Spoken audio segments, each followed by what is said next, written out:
Hello everyone. I decided to do a deck profile video because I haven't done one in a while. So decided to just do one. Played this at locals yesterday. Got third place. Lost to Horus because Umi just doesn't have a good matchup versus Horus. If I had the Fiendsmith cards, I would have won that game, but didn't have them right because they're not out yet. So we're playing 5 Yumis. You always play exactly 5 Yumis. And we're on 3 Rhoda, 2 C self attack. So we're playing 10 spells with traps. It's the perfect ratio that you should be playing. And we're on 3 Cursion, best wood gate ever made. And then 3 Jellyfish, one of the best water monsters ever made. Monster negates monsters that spell negate, and special summons a water monster from your hand. Doesn't unlock you. So we're 6 normal summons. Then Doom Kraken negates an attack, so against Tempo you can negate their attack, and if it's in hand, it can return a monster you control to the hand and then destroy a card your opponent controls. So you can return your Karushin to unlock yourself, or like if you're under skill drain, you can also use this to dodge skill drain. And then we are on. So that's the engine, and then everything else is non-engine. We're on Dream Study. Dream Study, 1 Happy, 1 Doomatuff, 1 King Shark, 1 Walls. And then we're on 1 Chicken Game, 1 Terraforming, 1 Set Rotation. The reason I decided to play Set Rotation is because if I'm playing like if I go into grind game, you know, going second, versus let's say Lab or Snake Eyes, the way that they are mostly winning those games is by having their field spells continuously generating resources. So let's say I go Set Rotation, then their field spells get outed, and then I get my own field spells. But also, let's say I give them a Legendary Ocean, they activated it so they can like play a different field spell. Yumi is on the field, so my Karushin's alive, but also it's going to reduce the levels by 1, and if I have Yumi as well, then the levels get reduced by 2, and my level 4 Jelly and Kraken, they become level 2 Aquas, which then I could just hard make totally awesome. And then that comes up a lot, especially in the mirror. Around 3 Engage, 2 Widow, 1 Short Cannon, 1 Hornet. So I'm gonna replace this for Fiendsmith cards when they come out, because the Fiendsmith cards are literally just better. They're 1-cost starters for Yumi. And then we're on 3 Upstarts for the Sky Striker stuff, also consistency, and 3 Dark Ruler. So my deck is very consistent. You know, you have 3 Upstarts, you have the Engages, you have the Terraforming Chicken Game, and you're just outing a lot of boards too with your Dark Ruler, and your Yumi cards are really good going second. I mean, this deck is insanely good going second. And then for side deck, 2 Lightning, 1 Duster, 3 Cosmics, you know, 6 cards for the back row. This deck really does struggle against back row, especially like hard lab decks. So you gotta have those. Then we're on 1 Magma, 1 Druis. Pistols are really good against like an IP. Also just big beat sticks. And also, let's say I could tribute them for a Karushin as well. Then 1 Eldritch.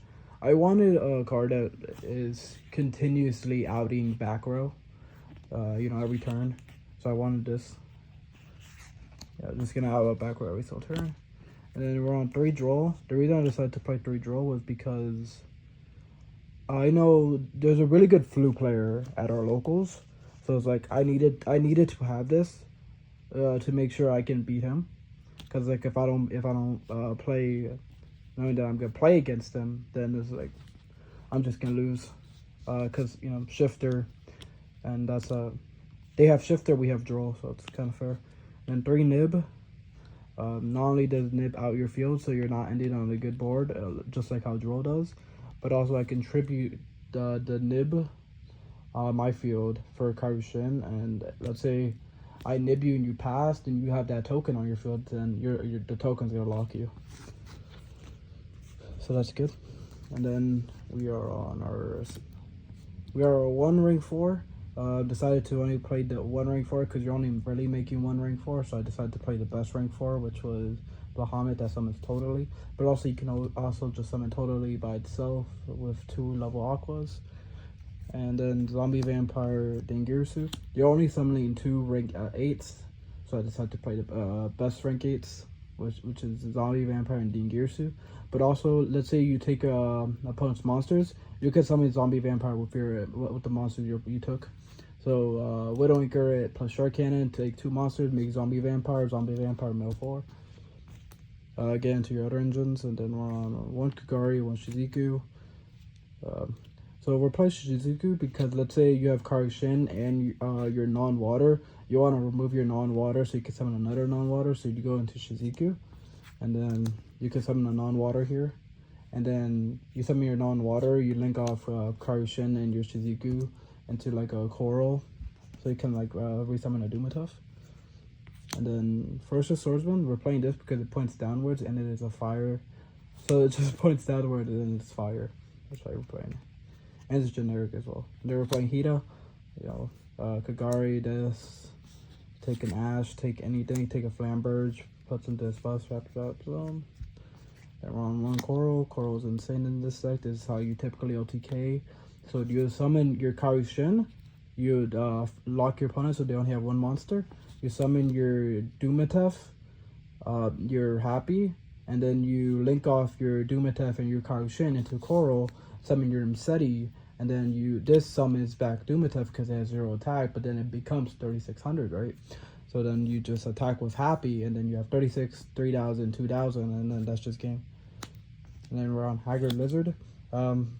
If you need to get into your water monsters, but you have a lot of non-water monsters, you can make this. Since it's generic, it also draws 2, and it's these 2 arrows are insane because it's like, if you notice this, those arrows complement each other very well. So these 2 are really good into like a Zelantis, right? And then Coral, if you summon, you get locked into waters, so then you can summon Zelantis and your opponent's monsters just don't come back. And then we're on Espilonite. She's just the best card in the game, so you gotta play her. Then we're on Zelantis, Bench Field. Then Promethean, Raging Zelantis. Amblowell. And so like you can end on like Amblowell, Princess in Graveyard, Widowmaker, Karushin. So let's say they imperm the Karushin, you banish your Karushin, you have Widowmaker. Widowmaker negates Snake Eyes Ash, and then you have Princess to destroy it. You negate and take the Snake Eyes Ash, and then if they have Die Bellstar, Princess destroys Amblowell, and then Amblowell summons back Kagari, grab it, engage. And then you have Raging to OTK. And that's the deck. This deck becomes very, very good when the Fiendsmith cards come out, because the Fiendsmith cards are literally just 1-card combos, and they also make the Horus cards 1-card combos. It also allows you to have going 2nd place, but right now this is the current state of Umi Horus Sky Striker. I think I piloted it very well, and I hope you guys have a good rest of your days.